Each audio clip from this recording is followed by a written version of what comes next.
Man shalla subha fi jama'atin, siapa yang sholat subuh berjamaah, summa qa'ada yadhkurullah, jangan pergi, jangan keluar masjid, duduk berzikir mengingat Allah, hatta tatlu'a syamsu, sampai terbit matahari, summa yusalli rak'ataini, sholat sunat 2 rakaat, kanat lahu ka ajri hajjatin wa umrah, dapat pahala seperti haji dan umrah. Tamah, sempurna. Ustadz, ya ini hadisnya sahih apa enggak sahih? Hadisnya ada dalam kitab Sunan At-Tirmidzi, statusnya hadisun hasan. Hadis hasan di bawah sahih, paling tinggi sahih, di bawah sahih hasan. Sahih dan hasan tidak ada ikhtilaf antar ulama bahwa hadis itu layak dijadikan dalil. Mudah-mudahan kita istiqomah tidak meninggalkan ibadah ini insyaallah. Beruntung. Siapa orang yang beruntung? Inilah yang mau kita kaji subuh ini. Qad aflaha, beruntung. Beruntunglah orang yang sholat subuh berjamaah, karena didoakan Nabi, Allahumma barik li ummati fi bukuriha, berikan berkah paling banyak bagi umatku siapa yang paling awal bangun subuh. Man shalla subha fi jama'atin, siapa yang sholat subuh berjamaah, kana fi zimmatillah, dia dalam tanggungan perlindungan Allah Subhanahu wa ta'ala. Maka anak-anak kita yang sekolah kuliah jauh dari kampung, cukup hanya sekedar didoakan, tapi nasihatkan sholat subuh jangan tinggal berjamaah. Man shalla subha fi jama'atin, siapa yang sholat subuh berjamaah, faka'annama shallal laila kullah, dapat pahala seperti sholat sepanjang malam. Jadi siapa yang sholat isya berjamaah dapat pahala setengah malam. Tadi malam alhamdulillah kita sholat isya berjamaah di Masjid Baitul Khairat. Sholat subuhnya berjamaah itu mendapatkan pahala sepanjang malam. Walaupun kita tidak mampu sholat tahajud sepanjang malam, usahakan isya dan subuh berjamaah. Man shalla subha fi jama'atin, siapa yang sholat subuh berjamaah, summa qa'ada yadhkurullah, habis sholat jangan keluar masjid, duduk dalam masjid. Lalu bagaimana dengan kami yang dari sebelum sholat sudah di luar masjid? Nah, ini hadis ini mesti dipahami. Man shalla subha fi jama'atin, siapa yang sholat subuh berjamaah, summa qa'ada yadhkurullah, duduk dalam masjid. Bagi yang di luar masjid, yang dari sholat tadi sopnya memang nyambung, tidak putus, dia termasuk di dalam masjid. Jadi walaupun di luar masjid sopnya tidak putus, maka dia sama seperti orang yang i'tikaf di dalam masjid. Jadi yang di luar masjid jangan berkecil hati, jangan kecewa, baik yang dapat tenda maupun tidak ada tenda. Man shalla subha fi jama'atin, siapa yang sholat subuh berjamaah, summa qa'ada yadhkurullah, kemudian dia duduk berzikir mengingat Allah, hatta tatlu'a syamsu, sampai terbit matahari. Jadi saya di mana-mana biasanya ceramah itu 1 jam, tapi subuh ini tidak pakai jam, sampai terbit matahari. Kita lihat dulu ya, terbit matahari jam berapa di Palu. Waktu sholat Palu. Saya mau ngasih tahu sebetulnya nanti kalau acara program subuh berjamaah itu ngajinya sampai terbit matahari. Waktu sholat Palu terbitnya 29 menit lagi. Nah, jadi ngaji ini nggak lama, sebentar lagi selesai insya Allah. Kalau matahari terbit 29 menit lagi matahari terbit. Sekarang jam 5.15, berarti nanti 5.45 matahari terbit. Jadi waktu matahari terbit itu datang setan menempel matahari. Matahari itu kan bulat gini kan, matahari itu bulat. Waktu matahari terbit datang setan menempel matahari. Matahari bulat, datang setan menempel. Ini matahari bulat kan, bulat. Datang setan menempel. Itu makanya kalau ada orang ketemu, apa kabar bro, Itu artinya apa kabar setan? Ini matahari, ini bumi. Nah, matahari terbit, datang setan menempel ke matahari. Qaida ram'in, sampai setinggi tombak. Ini tombak. Saya agak kurang fokus ceramah ini karena ada kue di depan. Setinggi tombak. Setinggi tombak. Jadi kita sholat, terbit matahari, ketika matahari naik sampai setinggi tombak.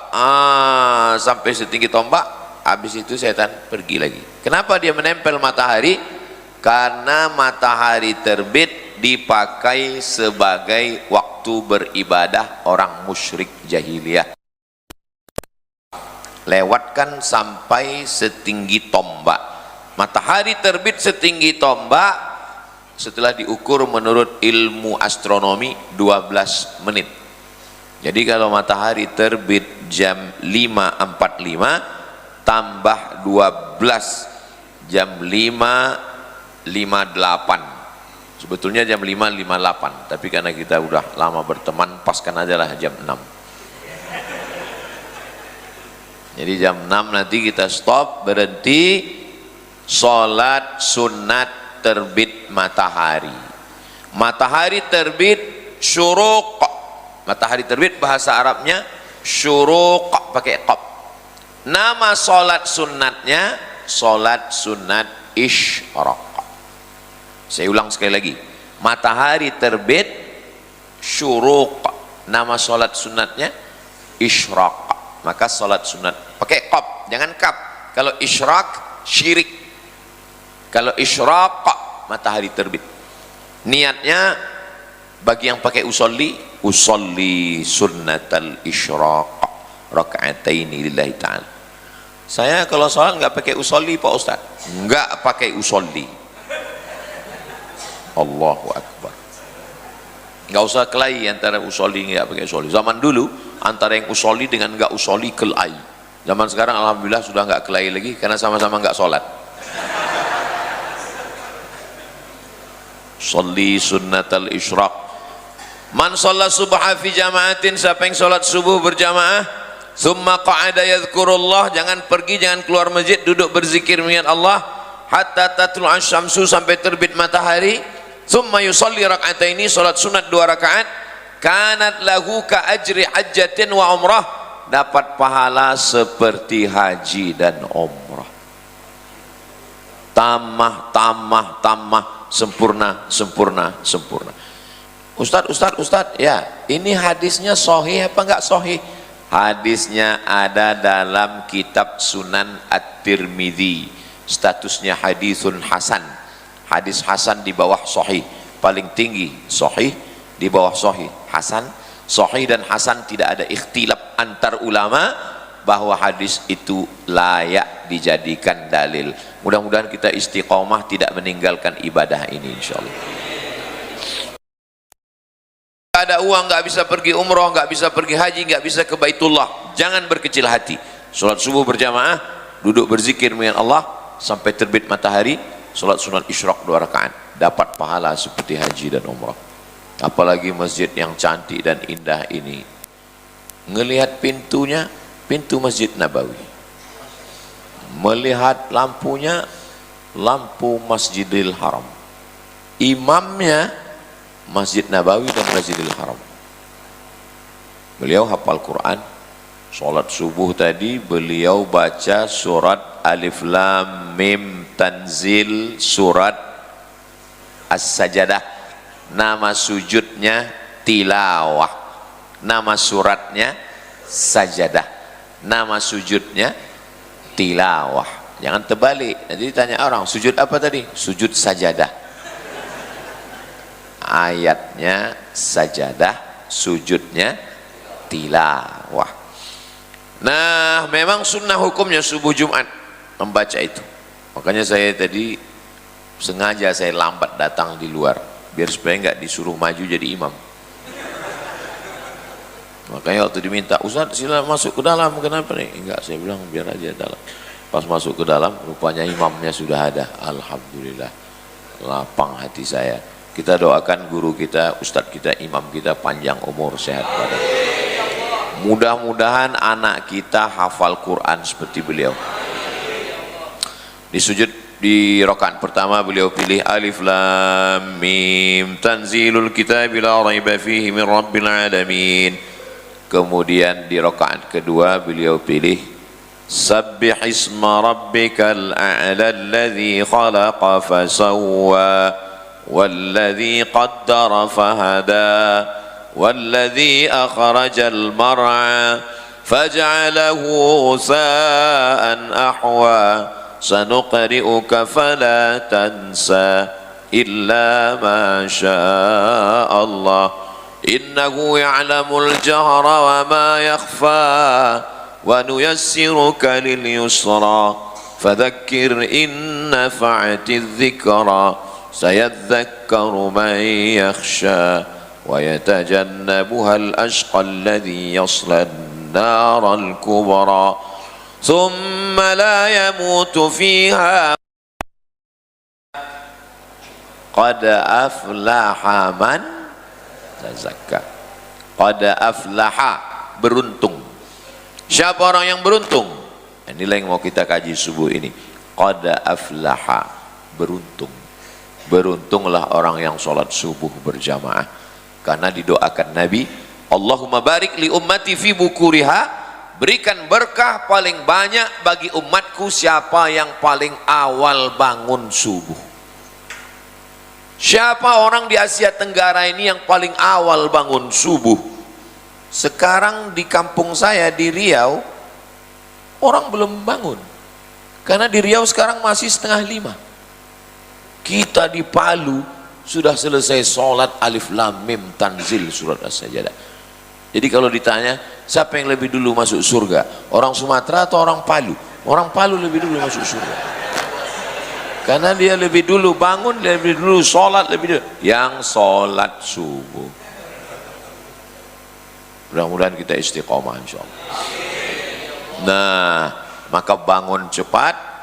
Saya tadi malam tidur jam 12, saya setel jam 4, takut enggak bunyi jam waker. 1, 2, 3, 4. Sebelum berbunyi sudah bangun duluan. Alhamdulillah, saya takutnya terlambat. Yang pertama kali dilakukan adalah mandi. Biasakan mandi sebelum subuh. Terapi badan sehat, mandi sebelum subuh, fresh. Saya ditanya orang, Ustadz kesana kemari, terbang sana, terbang ke sini, apa resepnya? Memang dokter pakai resep? Ustadz makan apa? Makan kaledo. Minumnya apa? Minumnya air putih, badan sehat. Resepnya diantaranya adalah mandi. Jangan makan suplemen. Saya dikasih tahu sama profesor, dokter, direktur rumah sakit. Saya lihat Ustadz terbang ke sana, terbang ke sini. Jangan makan suplemen Ustadz. Kenapa? Makan suplemen, badan kelihatannya sehat, kita nanti ketergantungan.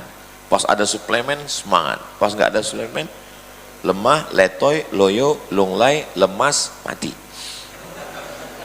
Jangan banyak, khususnya yang adik-adik, anak-anak muda, begadang malam minum suplemen. Jangan banyak, karena nanti 2 tahun, 3 tahun, 5 tahun lagi kena buah pinggang. Buah pinggang kita ini fungsinya menyaring minuman makanan yang masuk ke badan kita. Itu kadar gulanya tinggi, zat pengawetnya tinggi, maka saringan lemah. Akhirnya karena saringan itu tidak lagi bisa menyaring racun-racun, itulah dia bocor racunnya masuk ke sendi-sendi, menjadi asam urat, masuk ke lambung jadi asam lambung. Kalau dicampur cabai namanya asam pedas. Tapi insya Allah kalau makanan nggak usah terlalu banyak, yang penting 4 sehat, 5 sempurna. Mudah-mudahan kalau sudah sehat badan, ya kita terbangun sendiri otomatis. Qad aflaha man, siapa orang yang beruntung? Orang yang beruntung bukan petani yang, Ustaz kok tiba-tiba ingat petani? Dulu saya diminta Kak Mat Ali beserta Ibu Dr. Nilam Sari meletakkan batu pertama. Mungkin setahun yang lalu, nggak sampai. Ustaz letakkan batu pertama, saya letakkan batu pertama. Tadi malam saya buka pintu masjid siap. Seingat saya dulu nggak ada pohon-pohon, sudah tumbuh pohon kurma. Ternyata subur sekali tanah ini. Sudah tumbuh pohon kurma besar. Saya nanam pohon kurma sudah 5 tahun masih segini. Memang Palu ini subur tanah. Apakah petani yang tanamannya cepat subur? Bukan.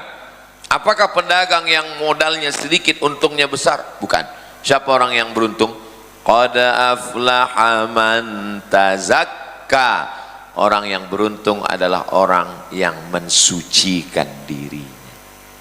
Suci. Itu makanya orang Islam itu yang pertama kali suci. Suci ada 3. Yang pertama badannya suci, mandi. Saya banyak dosa Pak Ustadz, mandi taubat. Di mana mandinya? Ya terserah, mau di kamar mandi, mau di kolam renang, apalagi di Palu. Kemarin kami naik pesawat, sebelum landing saya lihat cantik sekali. Gunung, daratan, laut.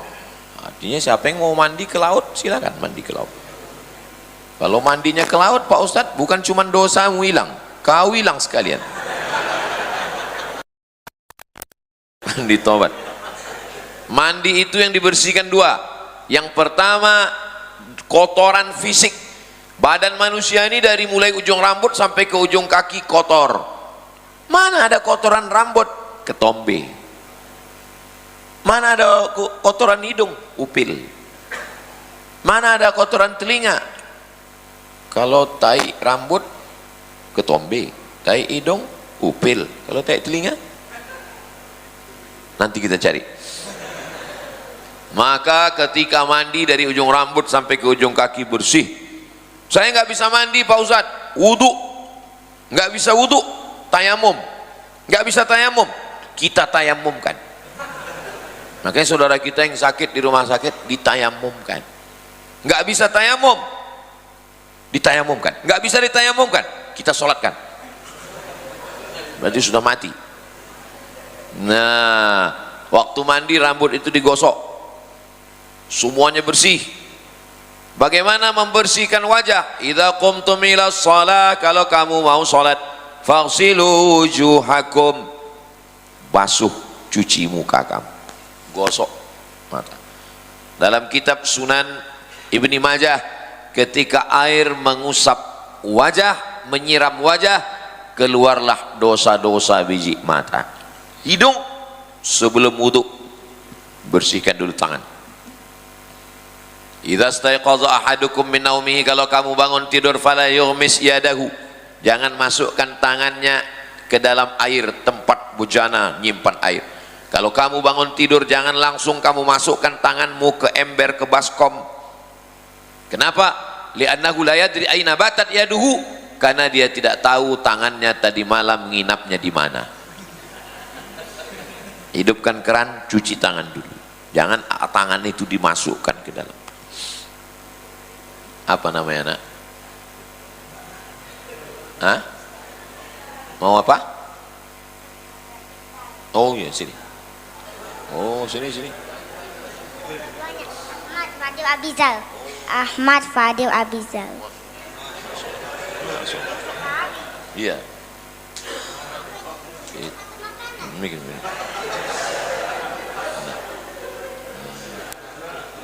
Duduk sayang, duduk ya. Duduk. Iya. Anak soleh insyaallah. Amin. Sudah lama saya tausiah, baru ini ada anak berani.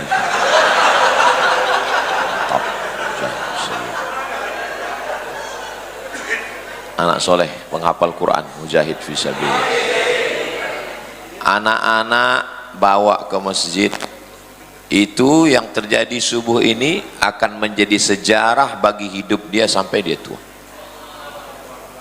Anak-anak bawa ke masjid. Kenapa? Yang dilakukannya subuh ini yang kita tengok semua menjadi sejarah bagi hidup dia sampai dia tua. Fotonya, dia ambil tadi fotonya. Fotonya ambil, dicetak sebesar pintu. Nanti setelah dia besar, setelah dia sarjana, setelah dia menikah, setelah dia punya anak, anaknya akan melihat apa kata anaknya. Ayah kami, kakek kami waktu kecilnya dulu sudah dibawa sholat subuh berjamaah. Cucu-cucunya akan melihat, gambar siapa itu kek? Itu gambar saya dengan Ustadz Abdul Somad. Mana Ustadz sekarang? Sudah mati dia. Buatkanlah sejarah untuk anak-anak kita. Idza qumtum ila shalah, kalau kamu salat fasilu wujuhakum, setelah tangan bersih diambil air manightarafa ghurfatan, diletakkan ke telapak tangan, satu air di telapak tangan untuk dua, mulut dan hidung. Kenapa ditarik ke hidung? Membersihkan bulu-bulu hidung. Bulu hidung jangan dicabut, karena bulu hidung ini filter saringan. Kalau bulu hidung dicabut, masuklah asap-asap, segala macam kotoran, debu, bakteri. Tapi bulu hidung juga perhatikan bulunya, jangan sampai terlalu panjang.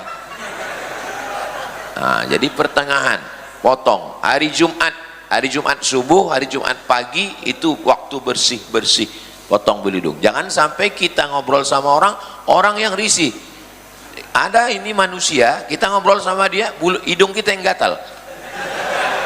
Nengok bulu hidungnya panjang, maka dipotong, bersih. Jangan sampai kita ngobrol sama orang senyum, kita senyum, rupanya yang disenyumkan orang bulu hidungnya dicabut. Jangan-jangan bulu hidung saya udah panjang. Kenapa ditarik? Karena ternyata membantu pernapasan. Nah, ditarik itu, waktu ditarik ke atas itu, naik dia ke otak. Dulu pilek, dulu waktu saya kecil diajarkan ibu saya, kalau katanya kau flu, ada pilek, iya, ambil air tuh ditarik ke atas, naik ke atas. Memang sakit, tapi habis itu keluar dahak-dahaknya kotor, bersih. Nah, itu dilaksanakan. Apalagi kalau kita pergi umroh, hidung jangan dikorek, karena nanti berdarah. Lalu bagaimana? Ambil air, itu keluar sebesar-besar bakso keluar, bersih. Nah, setelah itu baru dicuci, basuh muka. Idza qumtum ila sholati fasilu wujuhakum, basuh muka. Yang disebut dengan muka itu yang mana? Yang disebut muka adalah ketika kita bertemu, kita melihat batas wajah, ke atas batas tumbuh rambut. Nah, saya Pak Ustadz batas tumbuhnya ke belakang, yang normal. Nah, batas wajah sampai ke bawah. Kalau dia berjenggot, air dibasahi, takhlil, di celah-celah. Makanya orang berjenggot kadang berwudu supaya basah. Celah-celah. Udah, setelah wajah, wa aidiakum ilal marafiq, tangan sampai siku. Kalau pakai keran, hidupkan keran sampai siku. Kenapa orang banyak berwudu justru dari siku turun ke bawah? Dari siku turun ke bawah. Padahal dalam ayatnya dari ujung sampai ke siku. Saya ditanya sama dokter, Ustadz Somad, ya Ustadz kalau wudu gimana? Ya terserah saya bilang. Ya tolong bacakan ayatnya Pak Ustadz. Wa aidiakum ilal marafiq, tangan sampai siku. Begitulah kami dokter ini kalau mau operasi Pak Ustadz, kami cuci tangannya begini, bukan begini. Lalu saya tanya, kenapa? Untung dia nggak balas, ya suka-suka saya katanya kan. Kenapa Bapak cucinya begini? Karena kalau kami cuci tangannya begini, maka air kotoran itu akhirnya menggelantung di ujung jari. Berarti ujung jari kami tidak steril, kotor. Tapi kalau kami nyucinya begini, maka airnya turun ke siku. Allahu Akbar. Nabi Muhammad 14 abad yang lalu sudah mengajarkan cuci tangan begini. Tapi kalau ada yang cuci tangan begini, ya nggak salah juga. Jangan nanti gara-gara ngelihat ada orang cuci tangan di hidupnya keran gini, bid'ah wa kullu bid'atin dhalalah. Enggak apa-apa. Ini sekedar mukjizat Nabi Muhammad yang sudah mengajarkan. Bersih tangan, jangan lupa digosok, karena ada orang yang kulitnya itu seperti daun keladi, maka digosok jangan sampai air tidak masuk. Kalau sampai ada sebesar ujung kuku air tidak kena, wuduknya batal. Assalamualaikum warahmatullah, assalamualaikum warahmatullah. Tiba-tiba sikunya gatal. Siku saya gatal ya, rupanya ada kulit ikan mas. Sebesar, batal wuduknya, batal sholatnya. Sholatnya diulang lagi, namanya sholat i'adah. Sholat apa namanya? I'adah. Sholat ada 3. Sholat yang pertama adaan, usolli fardhu zuhri arba'a raka'atin adaan. Yang kedua qadaan, usolli fardhu zuhri arba'a raka'atin qadaan. Qada mengganti sholat yang tinggal. Yang ketiga, sholatnya sudah dilaksanakan tapi batal karena tidak cukup syarat, maka namanya sholat i'adah. Jangan sampai ada yang tidak kena. Saya ngelihat anak SMK. Anak SMK itu bukan anak-anak lagi, dihidupkannya keran, ditendang-tendangnya aja air itu. Bukannya keran. Wajah basah, tangan basah, kepala menurut mazhab Syafi'i kena 3 helai rambut sah. 3 helai. Tapi jangan gara-gara ini betul-betul 3 helai. Itu maksudnya batas minimal. Bagaimana dengan orang yang gundul, yang rambutnya nggak ada? Karena memang bunyi ayatnya wamsahu biru'usikum, usap kepala kamu, bukan ngusap rambut. Yang disuruh mengusap kepala. Tapi untuk menyampaikan air ke kulit kepala karena arah rambut payah, maka kena rambut sudah cukup. Itu makanya orang mazhab Syafi'i kena dikit aja ambil cukup 3. Tapi kalau mazhab Maliki mesti kena semua kepala, mesti kena. Mazhab Maliki semua kepala mesti kena.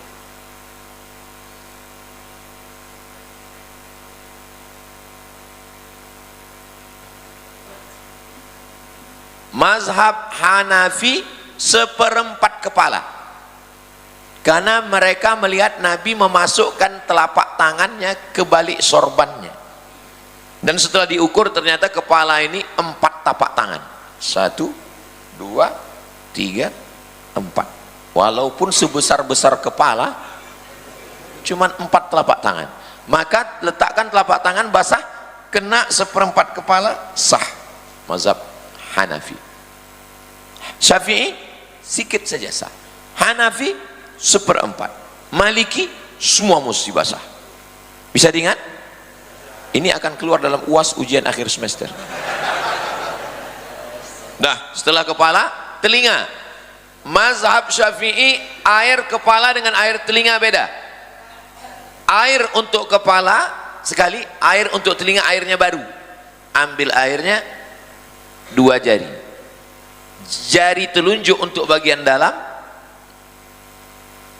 jari telunjuk untuk bagian dalam, ibu jari untuk bagian luar daun telinga.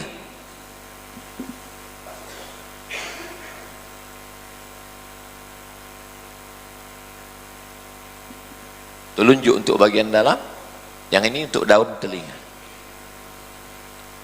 Jangan mancung, mata biru, rambut pirang, telinga ada sarang Spiderman, kotor, maka ujung bersih telinga. Subuh, zuhur, asar, maghrib, isya, duha, tahajud, witir, telinga bersih. Orang Islam telinganya bersih. Kaki, wa arjulakum ilal ka'bain, kaki sampai mata kaki, fresh dari ujung rambut sampai ujung kaki. Kuku dipotong pada hari Jumat pagi. Saya nggak bisa hari Jumat Pak Ustadz, bisanya habis hari Senin sebelum upacara bendera, boleh, nggak apa-apa. Tapi hari Jumat, apa maknanya? Semalas-malasnya orang Islam, paling nggak potong kuku seminggu sekali. Itu udah batas panjang, seminggu sekali bersih. Dulu waktu di sekolah, semua tangan angkat ke atas, lalu diambil mistar penggaris dari kayu, dipukul di atas. Bapak pernah mengalami seperti itu? Berarti sudah tua. sama macam saya. Anak-anak sekarang sudah nggak ada lagi. Ujung jari itu dirasa begini cara merasanya. Kalau terasa panjang kuku nggak boleh. Sekarang perempuan cantik tapi kuku hitam, di balik kuku yang hitam terdapat daki yang kelam. Kok enak ya bakwannya? Apa resepnya? Pakai tangan kiri, di dalamnya tai-tai cacing, masuk ke dalam tepung sama telur. Bagaimana rasanya? Yummy. Pakai sarung tangan. Qad aflaha man tazakka, itu kan zahirnya, itu kan badannya. Maka sesungguhnya wudhu itu tidak hanya membersihkan zahir. Ketika air menyiram wajah, dosa-dosa mata keluar. Ketika berkumur-kumur, dosa-dosa mulut keluar. Dosa yang paling banyak adalah dosa mulut. Man kasura kalamuhu kasura saktuhu. Siapa yang paling banyak ngomongnya, dia yang paling banyak dosanya. Ini diantara kita ini, siapa yang paling banyak dosanya? Makanya saya batasi ngomong tuh nggak lama-lama. Setelah itu dosa telinga, mendengar macam-macam masuk, bersih. Seandainya kamu dibukakan Allah hijab, seandainya dibukakan Allah hijab, nampakmu dosa-dosa itu keluar seperti kotoran yang hitam bersih. Setelah itu kita pun menghadap kiblat. Asyhadu an la ilaha illallah wahdahu la syarikalah wa asyhadu anna Muhammadan abduhu wa rasuluh. Allahumma ja'alni minat tawabin wa ja'alni minal mutatahhirin wa ja'alni min ibadika. 3. Allahumma ja'alni minat tawabin, jadikan aku orang yang bertaubat. Wa ja'alni minal mutatahhirin, jadikan aku orang yang mensucikan diri zahir dan batin. Wa ja'alni min ibadika shalihin, jadikan aku hambamu yang somat, soleh. Jadikan aku hambamu yang soleh. Kenapa selesai wudhu minta jadi hamba yang soleh? Karena semua orang yang sholat mendoakan orang yang soleh. Kenapa selesai wudhu minta jadi orang soleh? Karena semua orang yang sholat mendoakan orang yang soleh. Mana dalilnya? Assalamu alayka ayuhan nabiyyu wa rahmatullahi wa barakatuh. Wassalamu alayna wa ala ibadillahis. Kelihatan korelasi antara wudhu dengan sholat. Kenapa selesai wudhu minta jadi orang soleh? Karena semua orang yang sholat mendoakan orang yang soleh. Jadi kalau mau didoakan orang sholat, maka orangnya mesti soleh. Namanya soleh, what is in a name? Apalah arti sebuah nama? Tapi dalam Islam nama adalah doa. Makanya kasihlah nama. Mudah-mudahan anak kita menjadi anak-anak yang soleh. Pas saya bilang mudah-mudahan menjadi anak yang soleh, ada satu ibu-ibu, dia nggak bilang amin, dia diam aja. Loh, ibu kok nggak bilang amin? Nama anak saya soleh, Pak Ustaz. Soleh. Nama suami soleh. Soleh artinya baik dalam pandangan manusia dan dalam pandangan Allah Subhanahu wa ta'ala. Dah selesai bersih semua, zahirnya bersih, batinnya bersih. Ini sekarang banyak orang hanya membersihkan zahir. Tonton TV, besok hari libur, hari Sabtu, hari Ahad, tonton TV dari jam 6 pagi sampai jam 6 sore, itu semuanya iklan membersihkan iklan rambut. Pakailah sampo anti dandruff. Begitu dipakai itu sampo, pakai daun mentol, langsung turun salju di kamar mandi. Iklan. Dari mulai iklan sampo sampai iklan pembersih mata, pakailah obat mata tetes. Mau rencana tetes, rupanya tumpah satu botol. Langsung nampak ujung puncak Jaya Wijaya. Tumpah satu botol. Ada iklannya, sudah dapat videonya? Belum, nanti saya kirimkan ke grup WhatsApp. Iklan gosok gigi. Gosoklah gigi Anda, ajarkan anak Anda gosok gigi 3 kali sehari. Orang Islam diajarkan gosok gigi 7 kali sehari. Loh, Mana hadisnya 7 kali gosok gigi sehari? Laula ana syuqa ala ummati, kalau tidak memberatkan bagi umatku, la amartuhum bisiwak, aku suruh mereka gosok gigi inda kulli shalah, subuh, zuhur, asar, maghrib, isya, tahajud, duha, 7 kali. Gosok gigi, gosok gigi, gosok gigi, bersih umat Islam. Jangan sampai sholat daging nyangkut. Ghairil nyangkut. Makanya bersih. Makanya imam-imam itu kalau kita lihat Habib-habib selalu nyangkut di sini siwak. Luruskan shaf, luruskan shaf.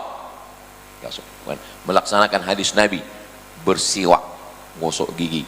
Kita pun di Makkah selalu beli siwak, gosok gigi. Kita tengok orang Arab bersiwak, kita siwak pula. Gosok, membersihkan gigi. Jangan sampai malaikat tersakiti. Loh, malaikat bisa juga tersakiti. Ya, innal malaikata tata'adza, malaikat tersakiti dari bau mulut. Oh, mulut. Makanya kata Nabi, man akala basalan, siapa yang makan bawang, fala yaqrabanna musallana, jangan dekat-dekat tempat sholat kami. Siapa yang makan bawang merah, sauman, bawang putih, jangan dekat-dekat tempat sholat. Maksudnya kalau tidak gosok gigi, jangan sampai habis makan bawang merah, bawang putih mentah, baca ayat kul a'udzu birabbin nas, malikin nas, pingsan orang. Bersih semuanya. Begitulah Islam mengajarkan kebersihan badan. Setelah badan bersih, bersih pakaian. Ini saya ini pakai baju baru ini, baru dicuci. Tadi malam tablik abar pakai baju baru, nggak enak. Suara tadi malam, subuh ini sholat ganti baru, kain baru. Kalau nggak bisa baru, paling tidak baru dicuci, bersih. Bersih badan, bersih pakaian, bersih tempat. Ini karpet baru, mimbar baru, masjid baru. Tadi malam saya mau pas melihat pintu, saya lihat sholat, kata Kak Mat Ali, kita pastikan dulu semua sudah siap Pak Ustadz. Masya Allah, tabarakallah. Dan nanti kita sholat Jumat perdana di sini. Mimbarnya cantik, mengingatkan kita pada mimbar Masjid Nabawi, Masjidil Haram. Masjid yang tenang mata kita melihatnya, tenang hati kita. Insya Allah kalau sudah tenang mata, tenang telinga, tenang pikiran, masuk ke dalam hati, kita pun menjadi tenang insya Allah. Amin. Makanya kalau ada orang yang tertidur mendengarkan ceramah, itu berarti hatinya sudah. Saya belum pernah marah lagi. Maka saya kalau ceramah itu mata saya tajam lihat ke sana kemari untuk mencari mana yang tidur. Tapi belum pernah saya marah sama orang. Itu kenapa tidur? Belum pernah. Seumur-umur ceramah belum. Kenapa? Karena kalau ada orang yang tertidur, itu menundukkan hatinya sudah sakinah, mawaddah, warahmah. Nah, setelah selesai qad aflaha man tazakka, bersih badan, bersih pakaian, bersih tempat. Tolong pengurus masjid, karpet-karpet yang kotor bekas anak pipis, jangan karena mahal cuci karpet didiamkan. Orang nggak sah sholatnya di situ. Bawa ke dorsmir cuci. Mahal Pak Ustadz, pengurus masjid nggak ada uang, tunggu hujan lebat. Hujan lebat letakkan situ. Setelah kena hujan bersih, cepat jemur kering, jangan bermalam, bau apek. Nanti orang nggak tahan sholat. Kalau tidur di masjid telentang. Mana tahu di kantor capek terletang. Jangan telungkup, ngences jatuh masjid. Ngences pas di tempat sujud. Ustadz ceramah, aqrabu ma yakunul 'abdu min rabbihi wa huwa sajid. Seorang hamba paling dekat dengan Allah ketika sujud. Fa'aksiru fihi doa, perbanyaklah doa ketika sujud. Oh, imam pun lama sujud. Dia di bawah menahan napas. Bagus. Nah, kayak kalaupun mau tidur-tiduran di masjid telentang. Saya Pak Ustadz bawa pempes bersih. Nah, masjidnya bersih, badannya bersih, tempatnya bersih. Baju koko kelihatannya bersih, rapi, disetrika. Yang nyuci siapa? Baju koko, kain, sarung dimasukkan ke dalam mesin cuci. celana anak habis kena pipis, baju anak habis kena kencing, dimasukkan ke dalam mesin cuci, digabung dengan baju koko dan kain sarung,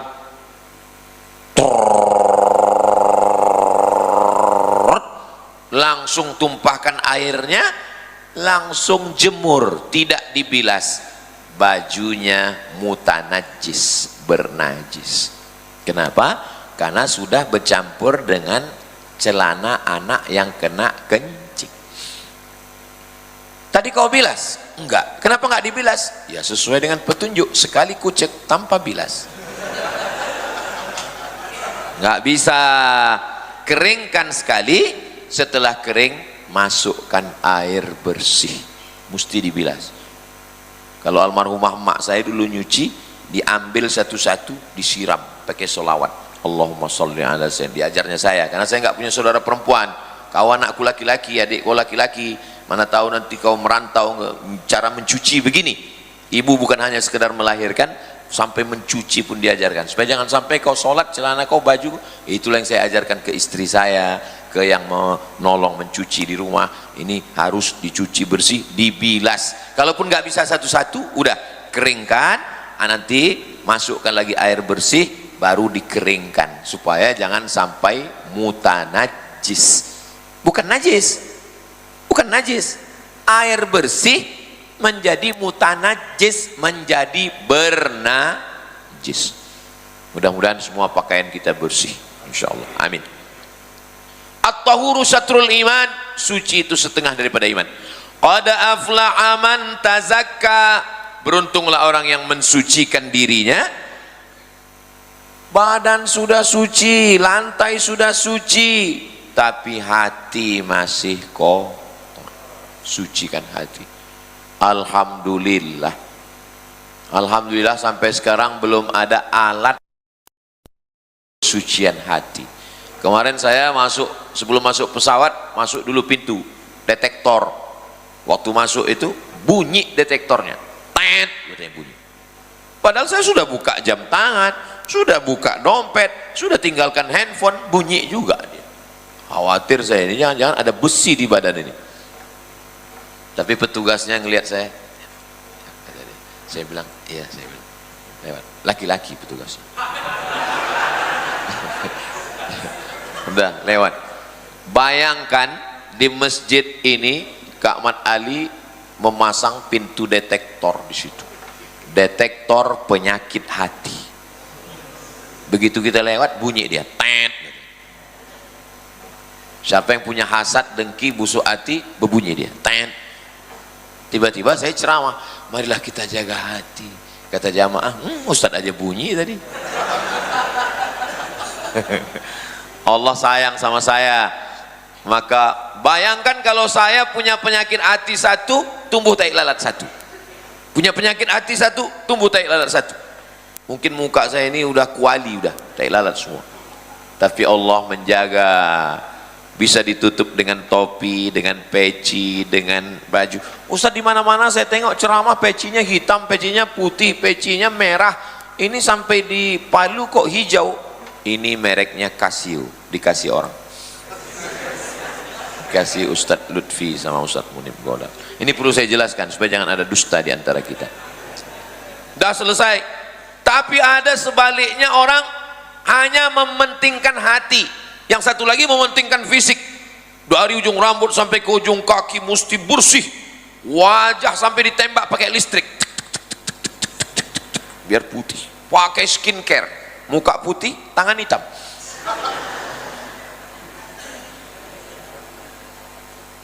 Jangan sampai hanya mementingkan fisik. Tapi ada pula orang yang yang penting hati kita, Pak Ustaz. Pas ditanya, kau udah mandi? Yang penting hati kita. Islam ini mengajarkan kita seimbang. Makanya ketika melihat wajah di kaca, Allahumma kama hassanta khalqi fahassin khuluqi. Sebagaimana sudah kau bentuk fisik tubuhku ini sempurna, bersihkanlah hatiku. Mudah-mudahan Allah sudah bersihkan badan kita, Allah bersihkan hati kita. Terutama yang ngomong, yang ceramah ini, mudah-mudahan hatinya dibersihkan Allah SWT. Qad aflaha man tazakka. Beruntunglah orang yang mensucikan badan, fisik, hati, mata, telinga. Baru langkah yang kedua, wa dzakara asma rabbih. Langkah yang kedua adalah wa dzakara, ingat Allah. Ingat itu gimana Pak Ustaz? Dengan mulut. Subhanallah walhamdulillah wa la ilaha illallah wallahu akbar. Tasbih, ingat. Tahmid, ingat. Takbir, ingat. Tahlil, ingat. Tasbih, subhanallah. Tahmid, alhamdulillah. Takbir, Allahu akbar. Tahlil, la ilaha illallah. Kalau istighfar Pak Ustaz, istighfar pun juga zikir. Ada orang mabuk pakai narkoba, mabuk dibawa pulang sama kawannya, kata istrinya, istighfar bang, istighfar. Istighfar. Saking mabuknya. Istighfar itu bunyinya bukan istighfar. Maka nanti kalau disuruh orang istighfar, astagfirullah, ini kan istighfar. Astaghfirullahalazim alladzi la ilaha illa huwal hayyu ilaihi. Salawat juga zikir. Allahumma sholli ala sayyidina Muhammad. Inilah Pak Ustaz, saya masih bingung Pak Ustaz. Ada tuan guru mengajarkan saya istighfar banyak-banyak, istighfar bagus. Ada Habib mengajarkan banyak-banyak sholawat. Ada lagi Ustaz saya mengajarkan banyak-banyak tasbih. Terus satu pun belum saya amalkan Pak Ustaz. Alhamdulillah subuh ini semua sudah kita amalkan. Tadi imam kita mengajarkan astaghfirullahalazim la ilaha illallah la syarika lah lahul mulku wa lahul hamdu yuhyi wa yumiitu wa huwa ala kulli syai'in qadir. Allahumma antas salam wa minkas salam. Subhanallah, subhanallah, subhanallah, alhamdulillah, alhamdulillah, alhamdulillah, Allahu akbar, Allahu akbar, Allahu akbar. Itu semua adalah zikir. Semakin besar kota, semakin banyak hiburan, semakin banyak naik klub, semakin banyak diskotik, semakin banyak tempat orang untuk mencari kesenangan. Kenapa? Karena orang stres, depresi, anxiety, bunuh diri. Tingkat di kota besar itu tingkat stres tinggi. Di rumah, di kantor, di jalan. Di kantor ditekan atasan, di jalan kena tilang, di rumah ditekan istri. Ini tidak terjadi di Palu. Ini yang saya ceritakan ini di kota-kota lain. Adapun di Palu ini semua ibunya solihah-solihah semua. Masya Allah. Ustaz, kemarin saya ke Jakarta, ketemu sama beberapa bapak-bapak, ada istrinya di situ. Dia nanya, Ustaz, ya, apa hukumnya orang yang tertekan karena istri? Kata. Dia nanya gitu di depan istrinya. Saya jawab, orang yang terlalu tertekan dengan istrinya di dunia, itu nanti di akhirat dia tidak kena azab kubur. Saya bilang, loh kok gitu Pak Ustaz? Karena waktu malaikat mau mengazab, kata malaikat, yang ini jangan diazab karena sudah terlalu azab di dunia. Iya betul Pak Ustaz. Saya lihat bahagia sekali dia. Termasuk yang pagi ini senyum pun kelihatannya bahagia. Tapi saya lihat yang senyum malah yang belum nikah. Qad aflaha man tazakka wa dzakara. Tidak ada yang bisa menenangkan hati kita kecuali zikir. Itu gimana Pak Ustadz? Mulutnya nyebut, hatinya ngingat. Kan bisa dikonekkan ini. Mulut, hati. Subhanallah, subhanallah, subhanallah, subhanallah. Bisa kan? Mulut subhanallah, hati juga subhanallah. Subhanallah, subhanallah, subhanallah, subhanallah. Enggak ada suaranya, enggak berbunyi di dalam. Berbunyi dia, tapi bisa dikonekkan. Jangan sampai mulutnya menyebut, hatinya kemana-mana. Subhanallah, subhanallah. Sholat itu juga mengingat. Macam mana saya sholat itu bisa ngingat Pak Ustadz? Makanya sholat yang jahar lebih khusyuk daripada sholat yang sir. Kenapa? Karena waktu sholat jahar, mulut nyebut, telinga mendengar. Bismillahirrahmanirrahim. Alhamdulillahi Rabbil Alamin. Lebih connect dia. Tapi kalau sholat zuhur, coba sholat zuhur, bisa dia terbang kemana-mana itu. Makanya walaupun sholatnya sir, sholat nggak bunyi, usahakan berbunyi. Dekat pesawat dari sini. Udah mau pulang aja bawaan saya. Makanya bacaan sholat itu jangan sampai tidak dibaca di mulut. Sahabat Nabi namanya Khabbab ibnul Arth. Khabbab, ya, kamu sahabat Nabi? Ya. Pernah sholat sama Nabi? Pernah, saya sholat sama Nabi. Nabi itu kalau sholat mulutnya bergerak atau diam? Nabi kalau sholat mulutnya bergerak. Dari mana kamu tahu Nabi itu mulutnya bergerak? Bittirabi lihyatih, karena saya tengok jenggotnya bergoyang. Kenapa jenggotnya bergoyang? Karena dagunya bergoyang. Bismillahirrahmanirrahim. Alhamdulillah. Makanya walaupun sholat zuhur, sholat asar, sholat qabliyah, tahiyatul masjid, mulut tetap bergerak. Tadi saya sholat 2 kali. Tahiyatul masjid sekali, qabliyah sekali. Enggak ada. Tadi kami tengok Ustaz masuk langsung duduk. Saya di luar tadi. Saya tadi di luar sholat tahiyatul masjid, habis itu qabliyah subuh. Habis itu dipersilakan masuk, maka saya masuk langsung duduk.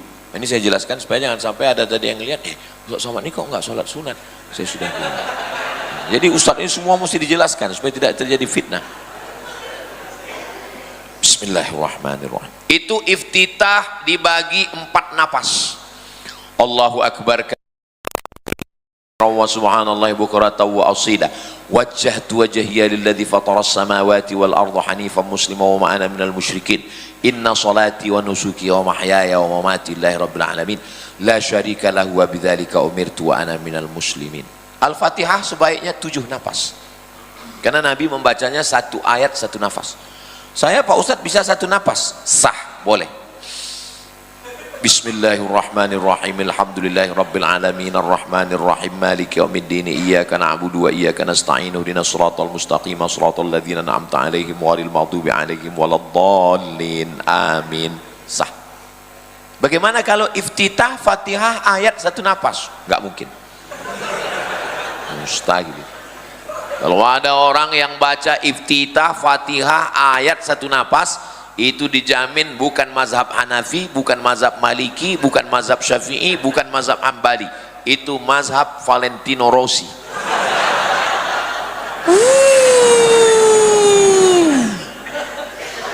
Gimana bisa iftitah Fatihah ayat 1 nafas? Sependek-pendek surat 1 nafas bisa. Qul huwallah, Rabbil falaq, Rabbin nas, inna a'tayna, wal asri, kuliah, izaja, bisa. Tapi kalau sabihis, jangan coba-coba sabihis 1 nafas. Takutnya pas selesai nggak bisa ditarik lagi. Sholat, pengaturan napas dan suara membantu kekhusyuan. Jangan sampai napas tidak diatur, jangan sampai suara tidak terdengar. Itu makanya intiqal itu takbirnya kuat untuk mengingatkan Allahu Akbar, Sami Allahu liman hamidah. Bagi yang tahajud dengan istri di rumah, latihan pertama modalnya takbir aja dulu, Allahu Akbar, ayat nanti belakang. Tapi ingat-ingat juga Sami Allah. Kadang karena terlalu grogi, Allahu Akbar, kata istrinya, Sami Allah bang. Qad aflaha man tazakka wa dzakara asma rabbih fasalla. 3 langkah. Langkah yang pertama, suci badan, pakaian, makanan, hati, pikiran. Setelah itu baru wa dzakara, berzikir, nyebut, ngingat, fokus. Mulut menyebut, hati mengingat, konekkan dengan mulut, pikiran fokus. Barulah yang ketiga, fasalla. Jadi kalau begitu sholat nomor berapa? Nomor 3. Makanya kalau ada orang ngomong sholat itu nomor 1, nomor 3 Pak. Qad aflaha man tazakka wa dzakara asma rabbih fasalla. Itulah 3 yang kita kaji subuh ini. Jadi nanti kalau ada yang nanya, subuh tadi katanya tausiah Ustaz Somad. Iya. Apa yang dia sampaikan? Ada 3. Apa yang 3 itu? Aku pun nggak ingat. Tenang, karena ceramah subuh ini direkam dan bisa ditonton ulang di channel Ustadz Abdul Somad Official. Subscribe, like, share, and comment. Insya Allah kita sholat, sudah sampai, sudah jam 6:10. Ini sudah melanggar kode etik. Kita sholat sunat isyraq masing-masing 2 rakaat. Sebelum sholat sunat isyraq, ya bagi yang pakai usolli sunnatal isyraq raka'ataini lillahi ta'ala. Doa hafal, nggak usah yang panjang-panjang, 10 saja. Allahumma inna nas'aluka salamatan fid din, sehatkan agama kami, wa afiatan fil jasad, sehatkan badan kami, wa ziyadatan fil ilmi, tambahkan ilmu kami, wa barakatan fil rizqi, berkahi rezeki kami, wa taubatan qablal maut, beri kami taubat sebelum mati, wa rahmatan indal maut, berikan kami rahmat ketika mati, wa maghfiratan ba'dal maut, berikan kami ampunan sudah mati. Allahumma hawwin alaina fi sakaratil maut, ringankan kami waktu sakaratul maut, wan najata minan nar, selamatkan dari dal hisab, maafkan ketika segala amal kami dihisab. Jangan lupa doakan orang tua. Rabbana fir lana dzunubana wa liwalidayna warhamhuma kama rabbayana shaghira. Jangan lupa doakan anak. Rabbi habli minas shalihin. Tutup dengan doa dunia akhirat. Rabbana atina fid dunya hasanah wa fil akhirati hasanah wa qina adzabannar. Tutup dengan selawat. Wa sallallahu ala sayyidina Muhammad wa ala alihi wa sahbihi wasallam. Walhamdulillahi rabbil alamin. Dibuka pintu rezeki yang tertutup, dibuka pintu pikiran yang terkunci, dibuka pintu hati yang tertutup. Cara membukanya dengan Al-Fatihah, dia pembuka. Al-Fatihah. A'udzubillahi minasyaitonirrajim. Bismillahirrahmanirrahim. Alhamdulillahirabbil alamin. Arrahmanirrahim. Maliki yaumiddin. Iyyaka na'budu wa iyyaka nasta'in. Shiratal mustaqim. Shiratal ladzina an'amta 'alaihim ghairil maghdubi 'alaihim waladdallin. Amin. Lihatlah bagaimana Allah membagi rezeki. Lihatlah bagaimana Allah membagi rezeki. Jelas-jelas kue ini disiapkan untuk saya, tapi saya tak bisa menikmatinya. Yang menikmatinya malah Ananda gitu. Rupanya